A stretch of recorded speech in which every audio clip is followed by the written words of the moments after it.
Daniel sat at his desk, staring at the notebook in front of him. The plan was perfect. Every step was written clearly.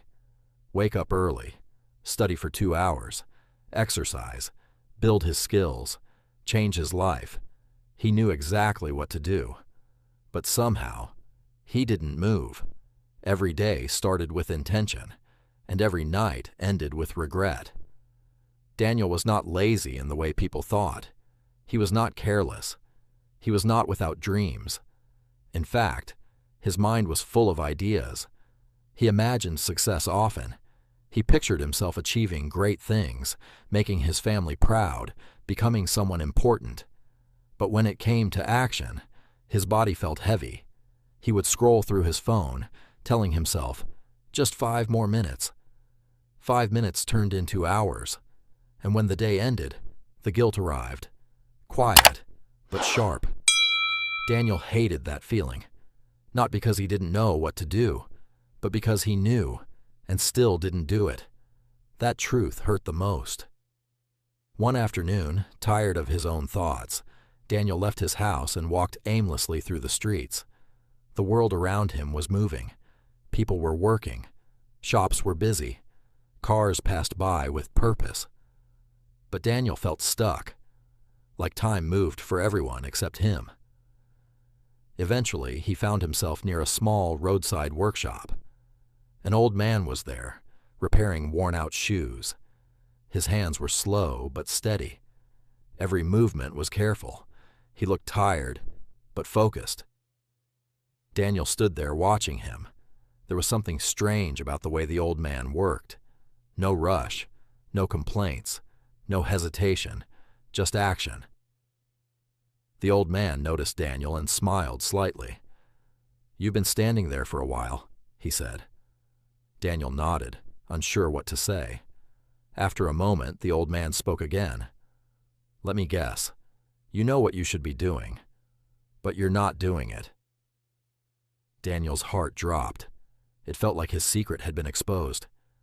He looked down, embarrassed. "Yes," he admitted quietly.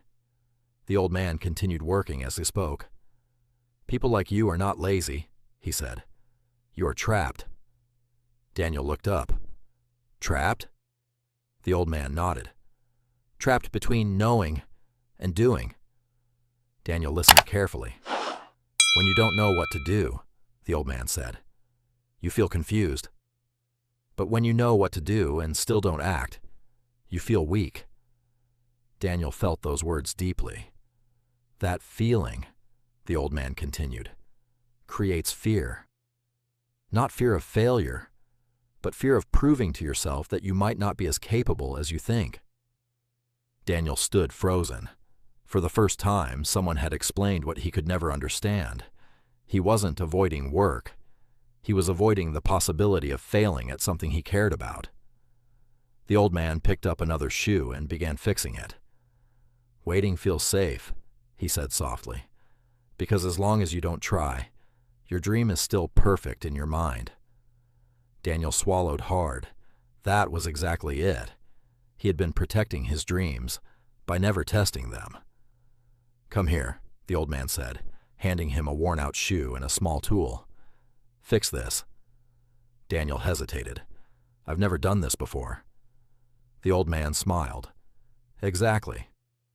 Slowly, Daniel took the tool. His hands felt awkward. He tried once and failed. The thread slipped. He tried again and made a mistake. Frustration started rising inside him. "Dan can't do this," he said. The old man shook his head. "You can't do it. Yet." Daniel took a deep breath and tried again. This time, he focused, not on being perfect, but on simply doing. Minutes passed. His hands improved slightly. The shoe was not perfect, but it was better. The old man nodded. "You see," he said, "action is messy. That's why most people avoid it. But clarity doesn't come before action. It comes from action." Something shifted inside Daniel. For so long, he had been waiting to feel ready, waiting to feel confident, waiting for the perfect moment. But that moment never came. because it doesn't exist. Daniel handed back the shoe. His hands were shaking slightly, but his mind felt clear. "Start small," the old man said. "Not perfect, not big, just real." Daniel nodded slowly. That evening he went home. For the first time, he didn't overthink. He didn't plan. He didn't wait. He simply opened his notebook and started. Just 10 minutes. That was all. But those 10 minutes felt different. They were real. The next day, he did it again and again. Some days were hard. Some days he failed. But he didn't stop. Slowly, something changed. The guilt became smaller. The fear became weaker. And his confidence began to grow. Weeks later, Daniel passed by the same workshop. The old man was there, working as always. Daniel smiled. "Thank you," he said. The old man looked up and nodded.